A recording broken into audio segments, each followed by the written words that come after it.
Hello, we're glad you could be with us today. Your organization and the Boy Scouts of America have developed a relationship to serve the young people of your membership and your community at large. In this presentation, Maria and I will help you focus on the role of the Chartered Organization Representative. That's right, Kim. We want to help you understand what an important role the Chartered Organization Representative plays in the relationship between your organization and Scouting. He or she is the vital communications link in this relationship, and clear communication is crucial in the success of your Scouting unit, just as communication is important in any situation or relationship. Consider the need for effective communication in our daily lives. We need to be able to reach people quickly, and we need to be accessible to them as well. And of course, there's the internet, where we can communicate with coworkers and family, buy and sell products, and manage our financial interests. It allows us to network with people, organizations, and resources, and then present what we know to others. That's what a Chartered Organization Representative does. Hello? Yeah, I can be there in half an hour? Okay, see you then. Yes, communication and being available for that interaction is key to an effective reciprocal relationship. Communication is the one thing that connects us together, for better or worse, depending upon the effectiveness of the people doing the communicating. Every day of our lives, in every endeavor, fast, accurate, reliable communication is an absolute necessity. This is true in business, in education, in government, and in Scouting. On my honor, I will do my best to do my duty to God and my country. It is the mission of the Boy Scouts of America to prepare young people to make ethical and moral choices over their lifetimes by instilling in them the values of the Scout Oath and law. Scouting's purposes are citizenship training, character development, and personal fitness. Granting charters to groups like yours with similar values accomplishes these purposes. Clean and reverent. As a Chartered Organization Representative, you are the essential communications link in the very active relationship that has been forged between your organization and the Boy Scouts of America. In that relationship, you have multiple responsibilities because you speak for all parties. As a representative of the Chartered Organization, you carry its concerns, requirements, and policies to the Scouting unit. As a representative of the Scouting unit, you carry its needs to the Chartered Organization. As a representative of the Chartered Organization, you speak for it at the local Boy Scout district and council. In this capacity, you are a participating member of the district committee and a voting member of the council. You are, in fact, the #1 communications link between the Scouting unit, your organization, and the Boy Scout Council. As a Chartered Organization Representative, you hold a key position in Scouting. While there is honor attached to this position, it is not an honorary one. Your primary function is to ensure that the Chartered Organization Scouting program succeeds. Yes, essentially, you are the head of the Scouting department in the organization, and as such, the responsibilities of the units and the volunteer leadership are ultimately up to you. You may be part of your organization's leadership group, and you'll be the spokesperson for the organization on all matters regarding the Scouting program. Neither simple nor easy.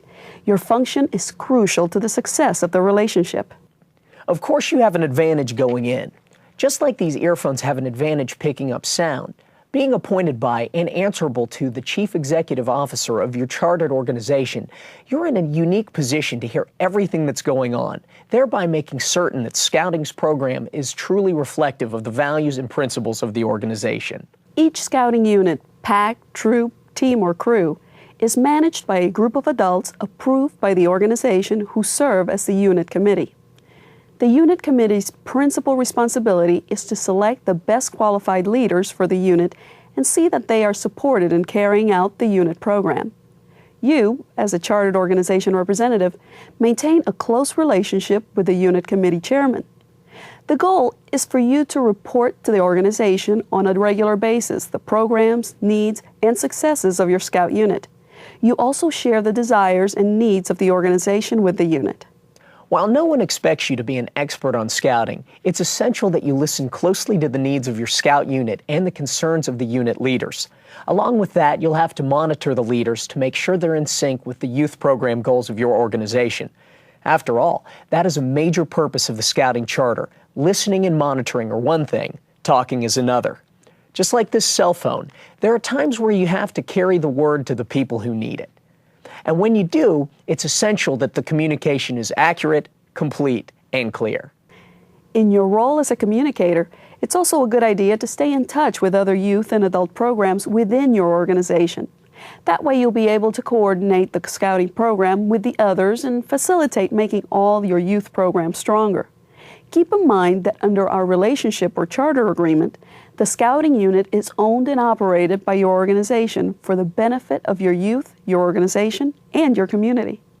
To make this relationship work and help scouting programs succeed, we must go beyond the expertise, training, and facilities provided by the Boy Scouts of America. It also requires the commitment and active support of your organization and personnel. And as your organization's representative, you're key to that success. The Boy Scouts of America and its relationship with chartering organizations depends on your role to be the liaison between the local council and the organization. You have the responsibility to share information between the council and the organization and vice versa. In fact, you are a voting member of both the district and council. As a chartered organization representative, you're more than a social facilitator. You're a talent scout for scouting, which is part of your year-round involvement in developing adult support for scouting. That includes helping select the unit committee and unit leaders, and then meeting with them periodically to maintain consistency and effective leadership. Now, beyond that, by learning everything you can about your unit leaders, their personalities, their strengths, and their interests, you're better able to help select other leaders to complement them and thereby strengthen the units. Unfortunately, things don't always go smoothly within the unit. Sometimes you see a leader that's not measuring up to the standards and expectations of the organization. Such a situation is awkward, even unpleasant to confront, but it must be dealt with because the best interests of the young people outweigh all other considerations.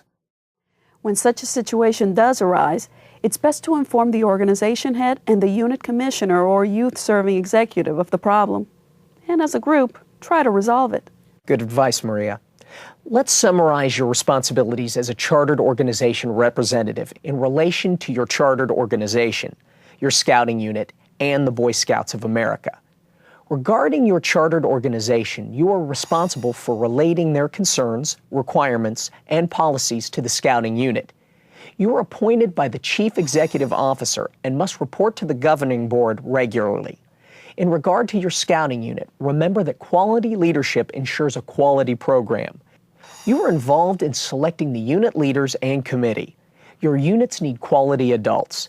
Effective leaders are reinforced with a strong unit committee to work with the young people in your programs. As the representative of your chartered organization, you strive for unit growth and development. You and your unit must have a strong commitment to a quality program for an ever-increasing number of young people in your organization and the community. As a representative of your chartered organization and your scouting unit, you will be a voting member of your local council, support local council policies, and participate at the district level as well. To help you perform the role of chartered organization representative to the very best of your abilities, the Boy Scouts of America has a detailed orientation and training program ready and waiting for you. To help the chartered organization representative do the job, the Boy Scouts of America has several resources available to help. The first line of help is the staff and volunteers of the local district and council. Each scouting district has a team of volunteers called commissioner staff and another team of volunteers called the district committee. The unit commissioner is a friend of the unit assigned by the district to help units succeed. The district committee helps units in specific areas such as leadership training, membership, program, and finance. These volunteers are ready to help you and your unit as the need arises. Teamed with the volunteers on a district and council level is a staff of professionals. These men and women devote their full time to working with volunteers and chartering organizations. The National Council also provides numerous books, pamphlets, and audiovisuals to help scouting succeed. As you've seen, the job of the chartered organization representative requires the multiple skills of an effective communicator, not a passive translator, but an active participant in promoting the scouting programs within your organization. That's right, Kim. Your role is a comprehensive one, serving your organization, your units, and the Boy Scouts of America.